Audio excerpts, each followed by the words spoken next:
Ya nos acompaña el psicólogo Alejandro de Barbieri para su espacio quincenal, ¿verdad? Sí, quincenal. Quincenal, bienvenido. Gracias. Vamos a hablar de un tema, a ver, siempre son serios, ¿no? Los temas acá en la columna, pero el de hoy ya pasa a ser triste o preocupante por momentos, ¿no? Porque vos desprendés datos que se informaron en el diario El País en los últimos días. Exacto. Sobre cifras de suicidio en 2015 que son tan alarmantes que son las peores desde el año 2002, desde el año de la crisis. Sí, exacto, Mariano. Y igual, una cosa que los temas sean serios, pero una cosa que quiero aprovechar es, a mí me gusta transmitir alegría dentro de, quiero decir, a veces hay un filósofo argentino que tiene una frase fantástica, dice, ¿dónde vieron un filósofo contento? No, porque viste que se lo asocia como la seriedad. Y a veces yo creo que también a la psicología hay que darle, no el sentido del humor en el sentido cómico por hacer reír, sino por tomarnos, aprender de la alegría, que es un sentimiento fundamental. O tratar de sacar lo positivo de algo que sea nefasto, pero por lo menos rescatar algo y por positivo. eso, y con el tema de hoy, que es un tema duro, no hay que justamente escandalizarse, pero sí la contracara del suicidio es el sentido de la vida. O sea, este estudio que tú nombrabas, Mariano, tiene que ver con que han crecido las cifras. Bueno, lo miran para que vean las cifras actualizadas. Uruguay siempre tuvo lamentablemente una alta tasa de suicidio. Exacto, ¿no? Pero incluso lo que me llamó a mí la atención es que la franja etaria que ha crecido es entre la 20 y 24 años, ¿no? Es la franja que creció en este último tiempo. Y no solo los suicidios, sino otra cosa que los psicólogos trabajamos mucho, que son los intentos de suicidio. ¿Me explico? O sea, por eso es que siempre tenemos que estar atentos, los educadores, los padres, los profesionales de la salud, cuando alguien ve en un joven una tristeza, un comentario, ¿verdad? Estoy triste, y siempre, obviamente, que el técnico, el especialista, tiene que preguntar si hubo intento de suicidio o si está pensando en intentar suicidarse. No hay que perder miedo a esa pregunta, porque eso facilita que el joven o el adulto pueda expresarlo. Está bravo hacerla igual, ¿eh? Por eso te digo, y por eso estoy aprovechando esta columna que tenemos para hablar del opuesto del suicidio, que es el sentido de la vida. Porque entonces, el disparador de la columna es esta noticia, ¿no? Que es triste para el Uruguay. Cuando yo recorro Latinoamérica, a veces dando charlas, no pueden creer, porque a veces tienen la imagen de nuestro país, yo qué sé, ¿no? Por otros titulares, ¿no? De prensa que salen, y a veces tienen una idea de que estas cifras les parece como raro, ¿no? Bueno, entonces tenemos que estar muy atentos, los educadores, los adultos, porque algo que digo siempre, Mariano, nosotros somos los responsables de inspirar a los jóvenes, ¿cómo? Viviendo una vida con sentido o consultando si mi vida en este momento no tiene un sentido. Por eso ese titular, el sentido de la vida, ¿qué es? Está basada en Viktor Frankl, que traje una imagen, creo que ahora la van a subir los compañeros. Ahí está. Viktor Frankl es un psiquiatra, que estuvo prisionero en los campos de concentración. Es el fundador de la logoterapia, que siempre en estas columnas está por debajo de los planteos que nosotros hacemos. Este psiquiatra estuvo prisionero en los campos de concentración en la Segunda Guerra Mundial. Él se prometió cuando entró a los campos, Mariano, que no se iba a suicidar. ¿Por qué? Porque la manera más fácil de suicidarse en los campos de concentración era tirarse sobre la alambrada, que estaban electrificadas. Entonces había que hacer todo un trabajo previo.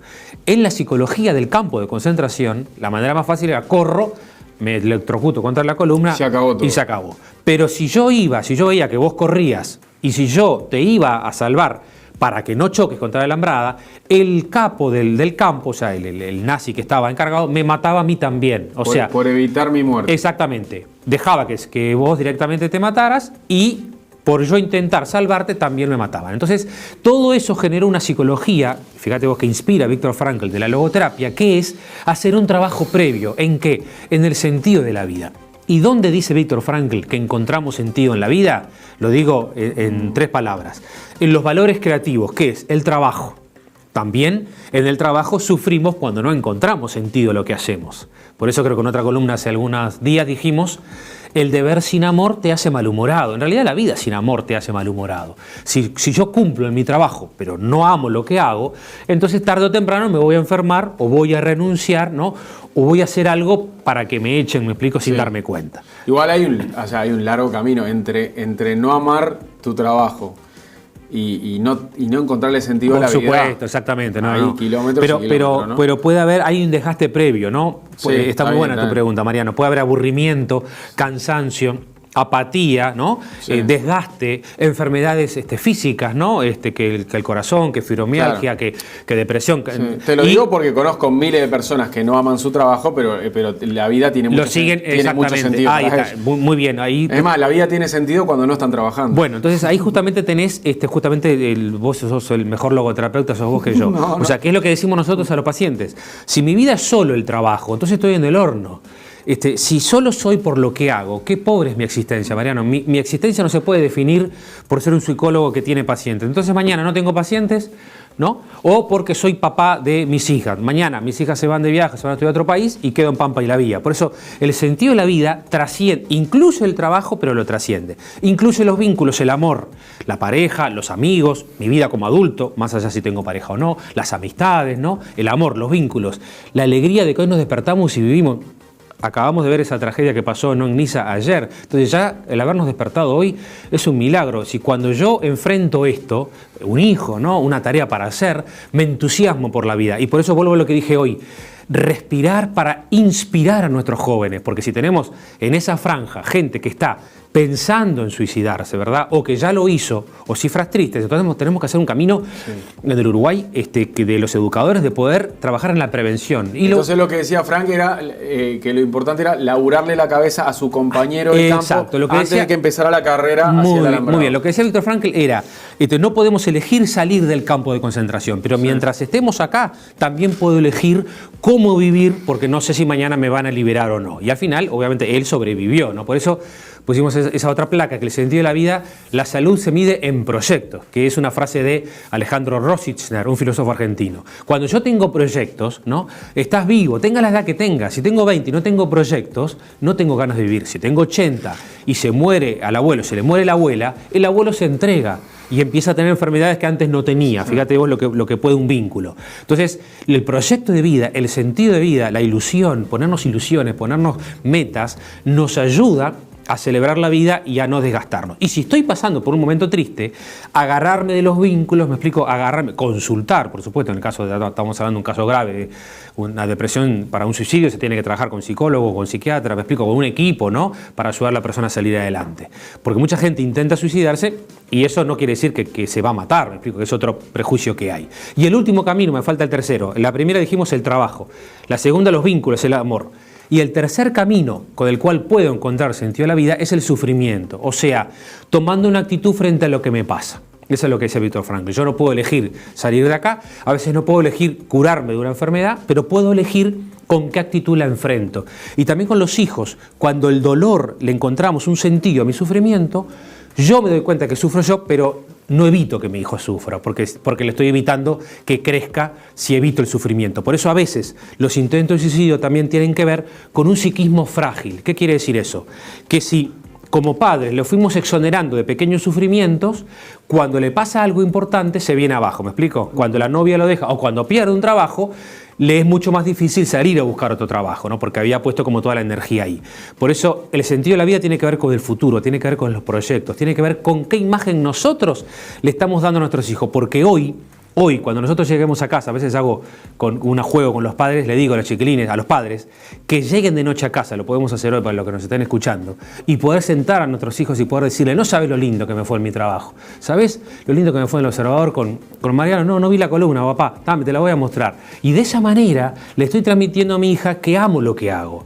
Entonces, eso es inspirar. No es que mi hija sea como yo, me explico, ni que sea psicóloga, ni que sea periodista. Le estoy transmitiendo que la vida de su papá tiene sentido. E incluso si no tengo trabajo, Mariano, cuando salgo a buscar trabajo, que es un paciente que estoy acompañando en este momento, le digo, le estás dando un regalo precioso a tus hijos, que es, ¿cómo te fue, papá? ¿Sabés que me fue mal? Hice esta entrevista, hice otra entrevista. Dale, te ayudo, vamos a hacer un role-playing.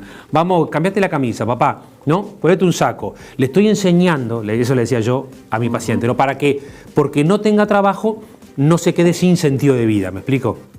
Porque lo que dije hoy, si solo somos, si mi verdadero ser en realidad se revela cuando yo no preciso hacer para ser. Mirá qué linda frase me salió. Si yo preciso hacer para ser, estoy en el horno. Por eso tengo que tener una multiplicidad de sentidos.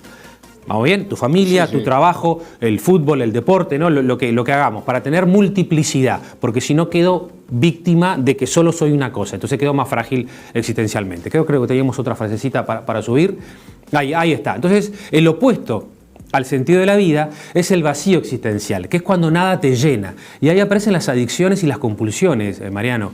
Cuando nada me llena, si mi trabajo no me llena, o sea, no me satisface, si la vida que vivo no me llena, entonces la gente es posible que se vuelque más hacia las adicciones. ¿Me explico? Es muy común que cuando la gente tiene un alto sentido de vida, o vive una vida con sentido, para decirlo de otra manera, entonces está más prevenida de caer en una adicción. Puede consumir, puede tomar alcohol, marihuana, lo que sea, pero no va a quedar presa de una adicción. Claro, ¿me explico? pero cuando nada te llena, cuando nada te llena, estoy más solo, me alejé de los vínculos y aparte me reúno para comer o para tomar, entonces es posible que tenga un problema de obesidad, es posible que tenga un problema de adicción, que lo que era un consumo recreativo se quedó por el efecto, me quedo solo, ¿no? Me quedo tomando, lo que era un efecto placentero de momento, no queda de momento, ¿no? Por eso es que el sentido de vida tiene una fuerza importantísima, porque te da la ilusión de seguir viviendo y te devuelve las ganas, por ejemplo, de dejar de tomar si tenés un problema o de dejar de consumir alcohol o tabaco, lo que sea, ¿no? Por eso me preocupa mucho esa cifra de los jóvenes. 20 a 24 años, ahí tenemos una población que quizás, o porque no tiene trabajo, o porque no está estudiando, ¿no?, en lo que él quiere estudiar, no sabe cuál es su proyecto de vida, queda más vulnerable y esa idea de suicidio empieza a crecer lentamente, como tú decías, María. ¿No? Se aburre, apatía, desinterés. De repente a veces pueden empezar a regalar cosas que son muy queridas por ellos. Cualquiera tiene que estar atento. Si me mostrás un reloj nuevo que te compraste, ¿no?, que te encantó, y vengo un día al diario y me regalás tu reloj, ¿me explico? ¿Por qué se está desprendiendo? Alejandro, quiero que te quedes con esto porque un día vos vi que te llamó la atención. Y digo, bueno, pero ahí ya son señales de que... Si te desprendés de una cosa, está, pero si son actos consecutivos... Si son actos consecutivos, sí, entonces por eso no escandalizarse, pero hablarlo con tiempo. ¿Tenés miedo a la muerte? Porque mucha gente, cuando uno trabaja con personas que han intentado suicidarse, incluso hay grupos de autoayuda de sobrevivientes de intento de suicidio, dice, ¿por qué? No, yo no me quería morir, dicen, yo no quería seguir viviendo como estaba viviendo. Entonces ahí es lo que tenemos que hincarle el diente, no solo los jóvenes, también los adultos mayores, ¿no?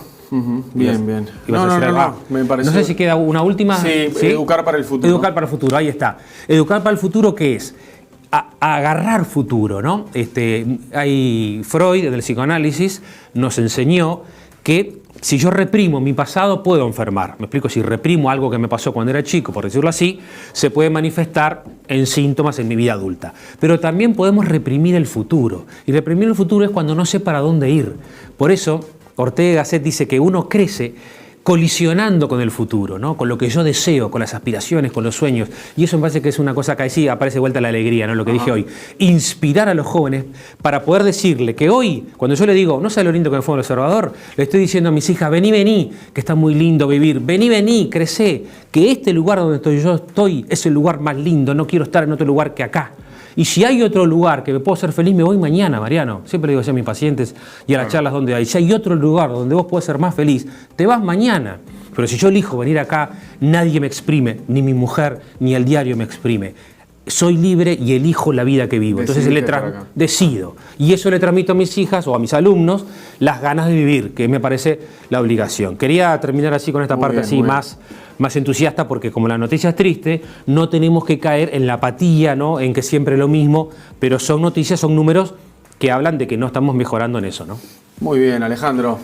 Gracias. Buenísimo. A ustedes. Nos vemos en 15 días. Nos vemos en 15 días. Que pase bien.